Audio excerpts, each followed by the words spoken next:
नमस्कार मित्रांनो, जर तुमच्या परिवारामध्ये कोणी माझी लाडकी बहीण योजना लाभ घेत असेल आणि त्यांना नोव्हेंबर पासून पैसे आले नसेल, तर सर्व महिलांनी हा व्हिडिओ शेवटपर्यंत पाहायचा. कारण मुख्यमंत्री देवेंद्र फडणवीस साहेबांनी एक महत्त्वपूर्ण पत्रकार परिषद घेतलेली आहे. या सर्व प्रश्नांची उत्तरे तुम्हाला या व्हिडिओमध्ये मिळणार आहे, तर व्हिडिओ शेवटपर्यंत बघा. लाडकी बहीण योजना जेव्हा सुरू केली होती त्यावेळी त्या संदर्भातले काही निकष होते. त्या निकषाच्या आधारावर बहिणींना अर्ज करायला सांगितला होता आणि कागदपत्रांच्या पूर्ततेला वेळ लागेल म्हणून ही मुभा दिली होती की त्यांनी सेल्फ सर्टिफिकेशन करायचं. म्हणजे त्यांनी जे सांगितलं ते सत्य मानून आपण त्या ठिकाणी त्यांना लाडक्या बहिणीचा लाभ देणं सुरू केलं. पण अर्थातच आपण ज्यावेळी कुठलाही सरकारी पैसा खर्च करतो त्यावेळी त्याचं CAGचं ऑडिट होतं आणि CAGच्या ऑडिटमध्ये निकषांप्रमाणे अर्ज आहेत की नाही याची माहिती द्यावी लागते. आणि म्हणूनच योजना सुरू झाल्यानंतर आपण त्याचं KYC सुरू केलं आणि वेगवेगळे जे डेटाबेस होते त्याच्याशी कंपॅरिझन सुरू केलं, ज्याच्यामध्ये इन्कम टॅक्स विभागाकडनं आपण माहिती घेतली. सरकारचे जे काही कर्मचारी आहेत त्यांचं जिथनं पेमेंट होतं त्या पोर्टलमधनं आपण माहिती घेतली. जो काही आपला परिवहन विभाग आहे याच्यामध्ये मोटरची ओनरशिप कोणाकडे आहे, 4 व्हीलरची, याच्या डेटाबेसची माहिती घेतली.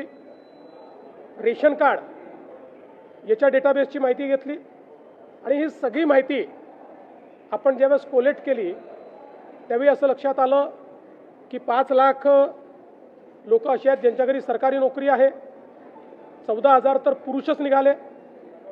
जवळपास 10 लाख असे निघाले की ज्यांचं उत्पन्न 2.5 लाखापेक्षा जास्तीचं आहे. अशा वेगवेगळ्या डेटाबेसमध्ये जे लोक अपात्र झाले त्यांना आपण अपात्र केलेलं आहे. त्यासोबत आपण हे सांगितलं होतं KYC करून घ्या, म्हणजे जे काही माहिती तुम्ही सादर केलेली आहे ती आत्तापर्यंत सत्य मानण्यात आली, आता त्याची कागदपत्र द्या. पण मोठ्या प्रमाणात KYC झाली नाही. आता एक गोष्ट आपण लक्षात घ्या की ज्यांना अर्ज करता येतो, सेल्फ सर्टिफिकेशन करता येतं, त्यांना KYC करता येत नाही असं मानणं काही योग्य नाही. पण जवळपास 9 महिने सातत्याने पाठपुरावा केल्यानंतरही ज्यांनी KYC केली नाही ते अर्थातच कुठला तरी एखादा निकष पार पाडत नाही म्हणून त्यांनी KYC केली नाही.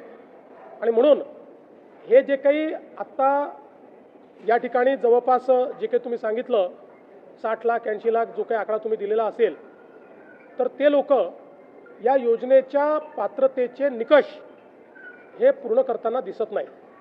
जवळपास 1,70,00,000 महिला, थोडं आकडा कमी अधिक असेल 3-4 हजार ने, पण 1,70,00,000 महिला ज्या आहेत या निकष पूर्ण पार करतात, त्यांची KYC झालेली आहे. त्यामुळे त्यांना लाडक्या बहिणीचे पैसे मिळतच राहतील.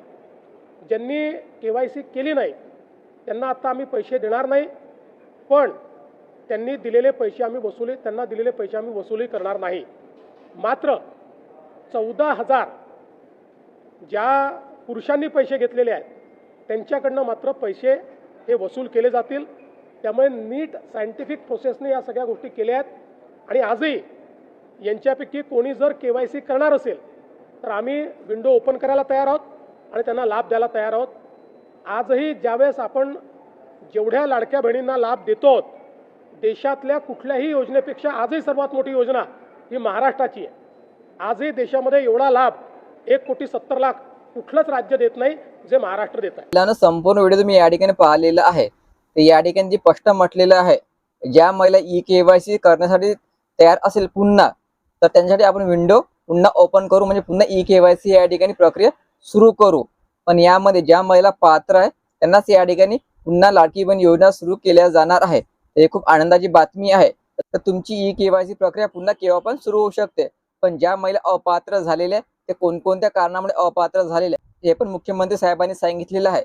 जर तुम्ही त्या नियमावटीमध्ये बसत असाल तुम्ही 100% अपात्र, तुमची योजना पुन्हा या ठिकाणी सुरू होणार नाही, एवढं लक्षात ठेवायचं. ज्या महिला खरोखर पात्र आहे, पात्रतेच्या अटी व नियमामध्ये बसतात त्यांची योजना या ठिकाणी पुन्हा सुरू होण्याची शक्यता आहे. सर्व महिलांसाठी पुन्हा ई केवायसी प्रक्रिया या ठिकाणी सुरू होऊ शकते. हे खूप आनंदाची बातमी आहे. त्यासाठी जास्तीत जास्त महिलांपर्यंत शेअर करा. धन्यवाद.